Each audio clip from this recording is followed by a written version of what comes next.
Hello students, so we are going to discuss chemistry test paper of JA paper 1. See first question of chemistry, that is question number 37. So in question number 37, Kc is given here to find the value of Kp. So we know that this is Kc is 4 given. We know that Kp is equal to Kc into RT to the power delta H. We have to use this relationship. So Kc is 4, R into temperature is 527 degrees Celsius it is given. So convert this in Kelvin, so it will be 800. Delta Ng is 1. So what you will get 4 into 800 R. This is the correct answer. This will be the value of Kp. 4 into 800 R. So according to this, none of the options is matching up. So कोई भी option आपका match नहीं कर रहा है, इसका मतलब आपका हो जाएगा correct answer is D. Fourth one और D option is correct. None of these. Question number 38. So in question number 38, reaction is given. You have to find the value of equilibrium concentrations. You have to find equilibrium concentrations. So first of all, we will write the reaction. H2 gas plus I2 gas gives 2HI. ये आपका reaction हो गया. So T is equal to 0 पे अगर हम concentration लिखे, suppose this is HI का concentration A हो गया, ये आपका 0 0 हो जाएंगे. इक्विलिब्रियम कंसेंट्रेशन क्या हो जाएंगे, A minus 2x, this will be x, this will be x, and according to question A minus 2x की वैल्यू आपको 0.5 गिवन है, राइट. एंड Kc का एक्सप्रेशन कैसे लिखेंगे आप, concentration of HI square upon concentration of H2 into concentration of I2. Concentration of HI means A minus 2x. This is concentration, not moles. Okay, we have considered that A is the concentration. So A minus 2x is the concentration of HI. So A minus 2x value is given 0.5. So it will be 0.5 square divided by, let the concentration of H2 is x into x, I2 is also x, and the value of Kc is given here 54.8. So you can write 54.8 is equal to 0.5 square into x square. Solve for x, so you will make one quadratic equation, and after solving you will get x is equal to 0.067. okay, and x क्या हमने assume किया था, x is concentration of H2. So you will get concentration of H2 is equal to concentration of I2 is equal to 0.067. So A option is correct. First option is correct here. Next is question number 39. Which of the following is planar? So see the third option, H2O आपके किस तरह से bent shape हो जाएगा, ये आपका planar हो जाएगा. All the atoms will be in the same plane in H2O. XeF4 आपका इस तरह से बन जाएगा. This is XeF4. So it will be square planar. XeF4 is also planar. ClF3 आपका इस तरह से बन जाएगा. तो ClF3 में जो आपके एटम्स आएंगे 1 chlorine and 3 fluorine, they will also be in the same plane. Vertical plane आपको कट करना है, ठीक है. एक्चुअली यहाँ पे शेप क्या हो जाएगा आपका, बेंट टी. शेप तो आपका बेंट टी हो जाएगा, बट आप वर्टिकल प्लेन से कट कर सकते हैं इसको. So will get one plane here also. So third option H2O, XeF4 and ClF3 all are planar. So correct option is third. Question number 40. Reaction is given, rate constant for forward and backward reaction is given.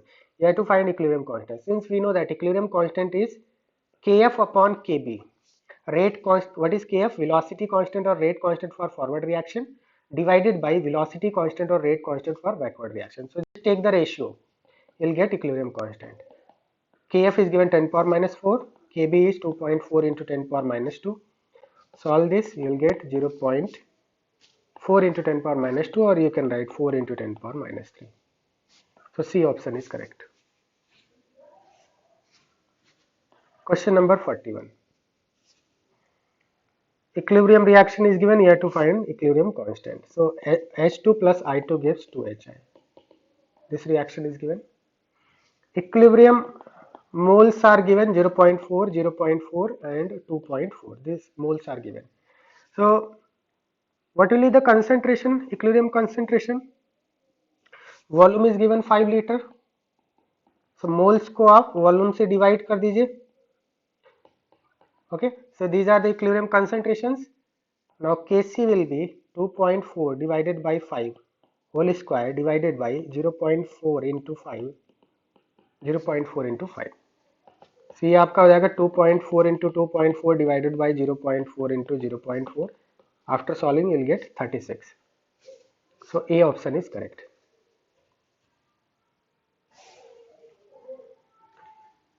Okay, question number 42.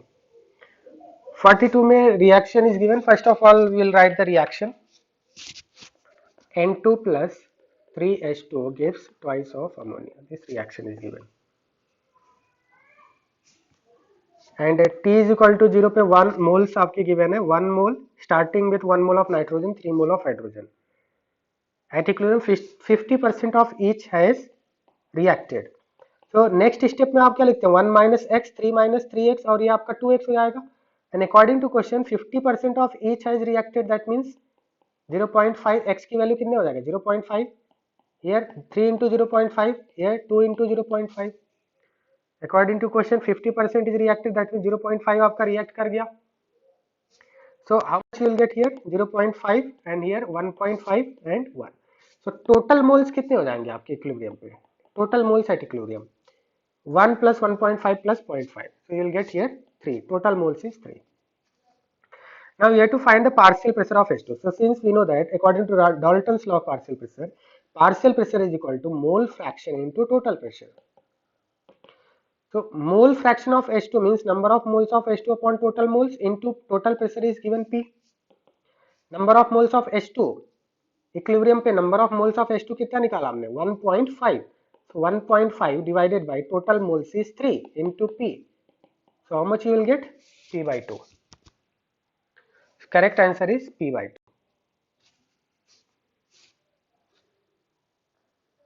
So just use Dalton's law, you will get the answer. Question number 43. Ease of liquefaction. A is given. So we know that A is measure of attractive force. A is measure of attractive force. More the value of A, that means more the attraction between the molecules. So ease of liquefaction. Concept is ease of liquefaction is directly proportional to A. More the value of A, easier will be the liquefaction of gas. So A की value maximum आपकी B के लिए है. So B, then इसके बाद आपके C के लिए आएगा, देन इसके बाद आपका A के आएगा. So करेक्ट ऑप्शन आपका हो जाएगा B. BCA is the correct answer. Okay, depending on the value of A. Question number 44. For which of the following reaction Kp is equal to Kc? So since we know that Kp is equal to Kc RT to the power delta Ng. So if delta N G अगर किसी reaction के लिए zero हो जाए तो ऐसे case में क्या हो जाता है Kp और Kc इक्वल हो जाते हैं. So that means हमें फाइंड आउट करना है कि out of 4 reactions which has delta Ng is equal to 0. So option C में क्या आ रहा है डेल्टा Ng कितना है 0 है. तो ऐसे केस में क्या हो जाएगा Kp is equal to Kc हो जाएगा. So C option is correct. Question number 45. Select the reaction for which equilibrium constant is written as mx cube mx3 square K equilibrium mx2 into x2. So see the option 3. It is very simple question. Option 3 में जो आपका reaction दिया है 2mx2 plus x2 gives 2mx3. So K equilibrium की value क्या लिखेंगे आप? Concentration of product divided by concentration of reactant. This is K equilibrium, just cross multiply. So you can write mx3 square is equal to K equilibrium mx2 square into x2. Correct option is C. C is the correct option. Question number 46. In order to increase the forward reaction by 32 times, what you have to do?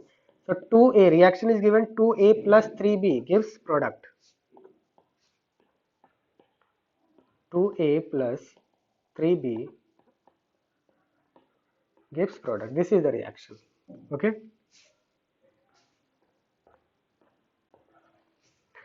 Now see, we know that rate of forward reaction is directly proportional to concentration of reactant. तो reactant का concentration, initial concentration ये हो जाएगा आपका rate of forward reaction according to law of mass action. Rate of forward reaction is directly proportional to product of concentration of reactants. So stoichiometry 2 है तो ये square बन जाएगा, बी क्यूब हो जाएगा. अब यहाँ पे देखिए, इफ हमें 32 टाइम्स करना है तो 32 टाइम्स आपका final rate of forward reaction होना चाहिए. दैट मीन्स अगर हम ए के कंसेंट्रेशन को डबल कर दें एंड सिमिलरली बी के भी कंसेंट्रेशन को डबल कर दें तो आपका आर एफ क्या बन जाएगा? R F new will be directly proportional to twice of A naught. So 2 square A naught square हो जाएगा एंड ये हो जाएगा आपका thrice of twice of B naught. You can write like this. A naught, in place of A naught you can write twice of A naught whole square, twice of B naught whole cube. So what you will write? 2 square into 2 cube A naught square into B naught square, ऐसा लिख सकते हैं, B naught cube. तो ये कितना हो जाएगा? 2 into 2 4, 4 into 8. So this will be 32. 32 and what is this? ये क्या है आपका? RF old. So RF new is equal to 32 times of RF old. That means अगर आपको rate of reaction 32 times करना है तो concentration of A and B दोनों की कोई क्या करना होगा? डबल करना होगा. इनिशियल का आपको क्या करना होगा? डबल करना होगा. तो ये 2 का स्क्वायर हो जाएगा एंड इधर आपका 2 का क्यूब हो जाएगा. So that will be 32. Okay, so correct answer is make the concentration of A and B both as 2 times. So B option is correct. Use Dalton's law, law of mass action you have to use. Question number 47. Dalton's law partial pressure is not applicable to. So we know that Dalton's law partial pressure is not applicable for reacting gases. For reacting gases, gases do not react. अगर आपके gases react कर रहे हैं, for reacting gases at room temperature DLPP Dalton's law of partial pressure is not applicable. Means अगर आपके Dalton's law of partial pressure apply करना है तो गैसेस रिएक्ट नहीं करने चाहिए. गैसेस रिएक्ट नहीं करना चाहिए. अगर गैसेस रिएक्ट कर रहे हैं तो वो एप्लीकेबल नहीं होगा. तो हीलियम देखिए, फर्स्ट में H2 प्लस N2, N2 तो आपका रूम टेम्परेचर पर रिएक्ट नहीं करता है. H2 प्लस N2 ये रूम टेम्परेचर पर रिएक्शन नहीं होता है. दैट मीन्स यहाँ पे DLPP क्या हो जाएगा? अप्लाई हो जाएगा, कर सकते हैं हम लोग.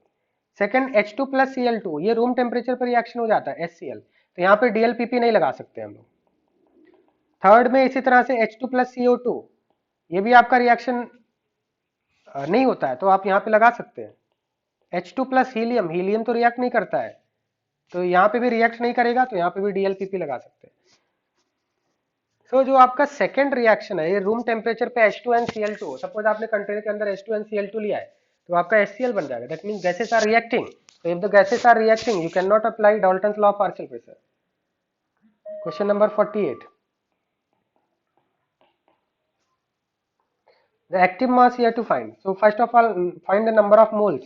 Mass given is 64, molar mass is 128. So number of moles will be half. So what will be concentration? Number of moles of HI divided by volume. Active mass means concentration.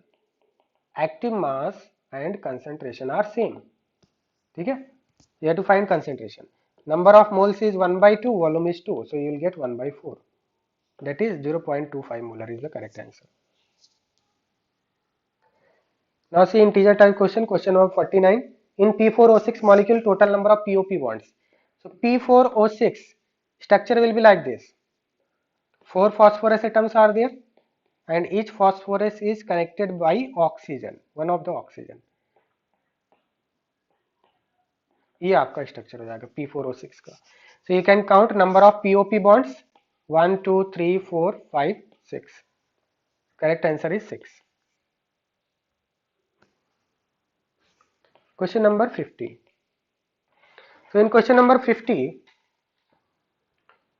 you have to find the oxidation state. This is very simple question.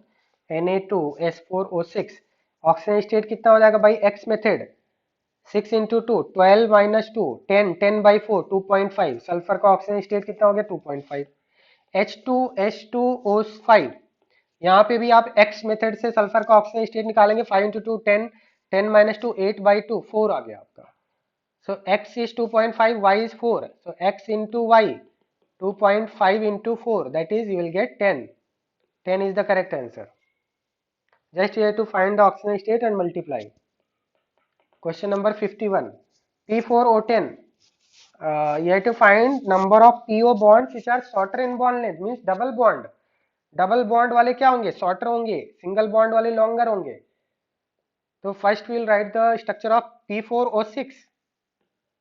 P4O6 का structure देखिए किस तरह से होगा.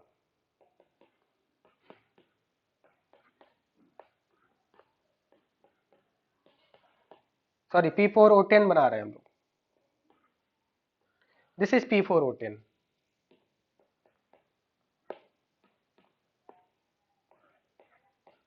This is P4O10. Okay, तो यहाँ पे shorter वाले कौन से हो जाएंगे? जो डबल बॉन्डेड है. अब यहाँ पे टू टाइप के पीओ बॉन्ड्स हैं. एक तो आपके सिंगल बॉन्डेड जो आपके कैसे होंगे? लॉन्गर होंगे. और पी डबल बॉन्ड ओ ये कैसे होंगे? शॉर्टर होंगे. शॉर्टर वाले कितने हैं? 1 2 3 4. मीन्स वहां पे आपसे पूछा था पी डबल बॉन्ड ओ वाले कितने हैं बॉन्ड्स, तो आंसर हो जाएगा 4. 4 आपके शॉर्टर हैं. बाकी के आपके जो पीओ बॉन्ड्स हैं वो लॉन्गर आएंगे क्योंकि वो सिंगल बॉन्डेड है. तो शॉर्टर वाले बॉन्ड पूछे तो आपके 4 हो जाएंगे double bonded. Okay, question number 52. In how many of the following convergence bond length increases? So see MOT में हमने देखा कि बॉन्ड ऑर्डर कैसे कैलकुलेट करना है, ये हमने क्लास में कराया है. बॉन्ड ऑर्डर वगैरह कैलकुलेट करके हम लोग क्या करते हैं? बॉन्ड ऑर्डर कैलकुलेट करते हैं. And bond length is inversely proportional to bond order. Means अगर आपका बॉन्ड लेंथ इंक्रीज करना है, क्वेश्चन में आपने बोला कि how many of the following bond length increases, that means bond order क्या होना चाहिए? डिक्रीज होना चाहिए. Because both are inversely proportional. Bond length and bond order are inversely proportional. Okay, तो बॉन्ड लेंथ इंक्रीज होने के लिए बॉन्ड ऑर्डर डिक्रीज होना चाहिए. तो यहाँ पे बॉन्ड ऑर्डर हमने ऑलरेडी कैलकुलेट किया है. क्लास में ऑलरेडी आपको बताया किस तरह से कैलकुलेट करना. Half of number of electron in bonding minus anti bonding. NO का आपका 2.5 होता है, NO प्लस का 3 होता है. सेकंड में अगर हम देखें तो N2 प्लस से आपका क्या हो रहा है? N2 माइनस में जा रहा है. N2 प्लस का आपका 2.5 होता है, N2 माइनस का भी 2.5 होता है. बट अगर यहाँ पे देखें तो N2 माइनस में मोर number of anti bonding molecular और ऑर्बिटल इलेक्ट्रॉन जो होते हैं ABMO electrons. N2 plus and N2 minus का जब आप मॉलिक्यूलर ऑर्बिटल डायग्राम बनाएंगे, इलेक्ट्रॉनिक कॉन्फिगरेशन लिखेंगे, तो बॉन्ड ऑर्डर तो दोनों में सेम आता है. बट N2 माइनस में number of anti bonding electron ज्यादा होते हैं और number of anti bonding electron ज्यादा होने से क्या होता है? बॉन्ड लेंथ इंक्रीज हो जाता है. तो सेकेंड आपका one of the correct option में आएगा. तो पहले तो हम लोग बॉन्ड ऑर्डर निकाल लेते हैं सभी मॉलिक्यूल्स का, उसके बाद हम लोग इसको सॉल्व करेंगे. सो O2 2 O2 प्लस 2.5. फोर्थ में आपका H2 and H2 plus. H2 is 1, H2 plus is 0.5. Bond order. Next is ammonia and ammonium ion. ठीक है. 6 is ammonia ammonium ion कैसे कंपेयर करेंगे ये अभी हम लोग देखते हैं. And seventh one is BF3 and BF4 minus. Okay, so 1/1 यहाँ पे चेक करेंगे। सी फर्स्ट ऑप्शन में क्या हो रहा है, NO से NO प्लस, यहाँ पे क्या हो रहा है, बॉन्ड ऑर्डर इंक्रीज हो रहा है, तो बॉन्ड लेंथ क्या हो जाएगा, डिक्रीज हो जाएगा। तो this is not the correct option. हमें आपसे क्या पूछा है कि बॉन्ड लेंथ इंक्रीज होना चाहिए, दैट मीन्स बॉन्ड ऑर्डर क्या होना चाहिए, डिक्रीज होना चाहिए। तो यहाँ पे बॉन्ड ऑर्डर तो फर्स्ट में इंक्रीज हो रहा है, तो ये आपका डिजायर्ड आंसर नहीं होगा। सेकंड में अगर देखें तो बॉन्ड ऑर्डर N2 प्लस और N2 माइनस का सेम है, बट N2 माइनस में number of ABMO anti bonding molecular orbital में नंबर ऑफ इलेक्ट्रॉन ज्यादा होते हैं, राइट। या फिर हम लोग ऐसा बोल सकते हैं कि total number of anti-bonding electrons are more in N2 minus. So more the number of anti-bonding electrons, more the ABMO electrons, more is the bond length. This is the fact. So यहाँ पे क्या हो जाएगा, ये correct हो जाएगा, second bond length increase होगा second में, ठीक है। तो सेकंड आपका वन ऑफ द ऑप्शंस में आएगा। थर्ड में अगर हम देखें तो बॉन्ड ऑर्डर इंक्रीज हो रहा है, तो बॉन्ड लेंथ डिक्रीज हो जाएगा, तो ये आपका आंसर नहीं होगा थर्ड। फोर्थ में अगर हम देखें तो bond order decrease, bond length increase, तो fourth is correct answer. Ammonia and ammonium ion में कैसे कंपेयर करेंगे, तो अगर हम अमोनिया में देखें तो अमोनिया में आपका क्या हो रहा है, one of the lone pair है। अमोनियम आयन का स्ट्रक्चर होता है टेट्राहेड्रल, इस तरह से होता है स्ट्रक्चर। अमोनियम आयन के अंदर कोई भी लोन पेयर नहीं है। अब इसमें होता क्या है, सी लोन पेयर में क्या होता है, परसेंट एस करेक्टर कम होगा, जहां भी लोन पेयर होता है वहां पे परसेंट एस करेक्टर कम होता है। तो अगर लोन पेयर में परसेंट, यहाँ पे अगर हम देखें अमोनिया एंड अमोनियम आयन में, तो दोनों में डिफरेंस है, अमोनिया के अंदर लोन पेयर है, अमोनियम आयन के अंदर क्या है, लोन पेयर नहीं है। तो लोन पेयर की वजह से बॉन्ड लेंथ में डिफरेंस आता है। तो जहां भी लोन पेयर होता है वहां पे परसेंट एस करेक्टर कम होगा। तो एक तरफ परसेंट एस करेक्टर अगर ज्यादा है तो बॉन्ड लेंथ के अंदर NH जो बॉन्ड है उसके अंदर परसेंट एस करेक्टर क्या हो जाएगा, कम हो जाएगा। अगर लोन पेयर में परसेंट एस करेक्टर कम है तो बॉन्ड में परसेंट एस करेक्टर क्या हो जाएगा, सॉरी यहाँ पे हमें ऐसा लिखना चाहिए, लोन पेयर की वजह से परसेंट एस करेक्टर ज्यादा है तो बॉन्ड लेंथ में परसेंट एस करेक्टर क्या हो जाएगा, कम हो जाएगा, अपोजिट होता है। सो यहाँ पे बॉन्ड लेंथ क्या हो जाएगा, इंक्रीज हो जाएगा। Lesser the percent S character more is the bond length, ठीक है। यहाँ पे अमोनियम आयन में देखें तो अमोनियम आयन में कोई भी लोन पेयर नहीं है, तो इसका मतलब यहाँ पे क्या होगा, अमोनिया के अंदर बॉन्ड लेंथ ज्यादा होगा, NH बॉन्ड लेंथ ज्यादा होगा, अमोनियम आयन के अंदर कम होगा। इसका मतलब यहाँ पे क्या हो रहा है, BL बॉन्ड लेंथ डिक्रीज हो रहा है, तो ये आपका करेक्ट आंसर नहीं होगा, ठीक है। एक बार फिर से देखते हैं। सी अमोनिया एंड अमोनियम आयन में लोन पेयर है, ठीक है, लोन पेयर का डिफरेंस है।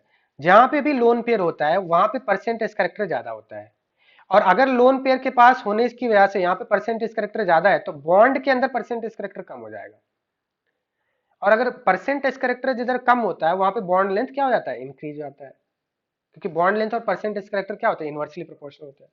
तो परसेंटेज करेक्टर कम हो गया, बॉन्ड लेंथ इंक्रीज हो गया, दैट मींस NH बॉन्ड जो अमोनिया के अंदर है वो आपका लॉन्गर होगा, NH बॉन्ड जो आपका अमोनियम आयन के अंदर है, right. So here the bond length in NH3 NH bond in NH3 is longer, और ये आपका शॉर्टर हो जाएगा। तो यहाँ पे ओवरऑल अगर देखें तो बॉन्ड लेंथ डिक्रीज हो रहा है, तो ये आपका डिजायर्ड आंसर नहीं होगा।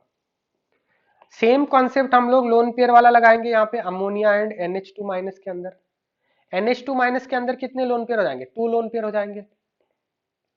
तो यहाँ पे देखिए, अब यहाँ पे देखो अमोनिया के अंदर 1 लोन पेयर है, NH2 माइनस के अंदर क्या है, 2 लोन पेयर है।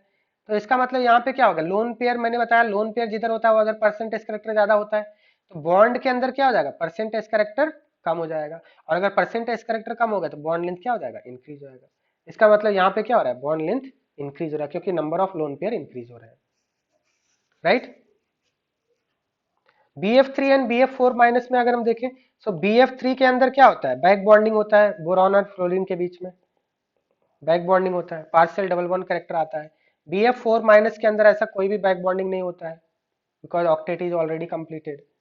सो this is pure single and this is partial double bond character. So यहाँ पे क्या हो रहा है, bond length partial double bond से प्योर सिंगल की तरफ जा रहा है, बॉन्ड लेंथ इंक्रीज हो रहा है। सो ये भी आपका आंसर हो जाएगा। सो करेक्ट ऑप्शन में कौन कौन से आएंगे, 2, 4, 6 एंड 7, ये आपके करेक्ट आंसर हो जाएगा। 2, 4, 6, 7 मीन्स आंसर हो जाएगा 4। Question number 53, ratio of rate of diffusion. So rate of diffusion of helium upon rate of diffusion of CH4 you have to find. So this is square root of molar mass inversely proportional to molar mass, square root of molar mass, This is 16, helium is 4, so this is 2. Correct answer is 2. Question number 54. See 54 में क्या given है आपको? 2 flask A and B have capacity 1 liter and 2 liter. So यहाँ पे एक diagram बना लेते हैं हम लोग. Suppose this is A, this is flask B, and they are separated by stopper. Flask A आपका 1 लीटर कैपेसिटी है, फ्लास्क बी का 2 लीटर कैपेसिटी है, right, and both contain 1 mole of the same gas. Now temperature of the flask is adjusted so that average speed of molecules in A is twice. So according to question it is given that average speed in flask A is equal to twice of average speed in flask B, right? And second thing is given, partial pressure of in flask A is x times of partial pressure in flask B. Not partial pressure, pressure in flask A is x times of pressure in flask B. तो ये तो आपके given है, ये आपके data क्या है, given है. सो हमें क्या बताना है, x की वैल्यू फाइंड आउट करना है, राइट. सो देखिए इसको किस तरह से सॉल्व करेंगे. We know that average speed जो होता है वो रूट ऑफ टेम्परेचर के डायरेक्टली प्रोपोर्शनल होता है. So what we can write from this equation, what we can write according to question, ये आपको गिवन है कि average speed in flask A is equal to twice of average speed in flask B. Average speed of molecules in flask A is twice of average speed in of molecules in flask B. So इसके according हमें पता है average speed root of temperature के directly proportional होता है. So what we can write, root of T1 is equal to twice of root of T2. Suppose हमने ऐसा assume कर लिया कि टेम्परेचर फर्स्ट फ्लास्क में T1 है, सेकंड फ्लास्क में T2 है. सो फर्स्ट इक्वेशन के अकॉर्डिंग इसको फर्स्ट मान लेते हैं, इसको सेकंड मान लेते हैं. तो from equation first we can write root of T1 is equal to twice of root of T2. Square करेंगे तो T1 is equal to twice of T2. Also from equation 2, equation 2 में क्या दिया है, PA is equal to twice of PB, sorry x times of PB, and x की value हमें निकालना है. अब देखो प्रेशर इज इक्वल टू क्या होता है, nRT बाई V. फर्स्ट में T1 माना, nR T1 by V1 is equal to x times of nR T2 by V2. nR and nR cancel. T1 को क्या लिख सकते हैं, ट्वाइस ऑफ T2 लिख सकते हैं, divided by V1 is equal to T2 divided by V2. तो ये T2 and T2 cancel. V1 की वैल्यू आपको गिवन है 1 लीटर, ठीक है, ये क्वेश्चन में आपको गिवन है ना, V1 is 1 litre and V2 क्या है आपका 2 लीटर है. तो ये आपका हो जाएगा 2 divided by V1 is 1 litre, V2 is 2 litre. तो ये आपका हो जाएगा 2 divided by 1 is equal to x divided by 2. तो x की वैल्यू आपकी आ जाएगी 4. 1 minute, this is V1 is 1 litre. Okay, तो T1 हमने ट्वाइस ऑफ T2 रख दिया, x into T2 divided by V2.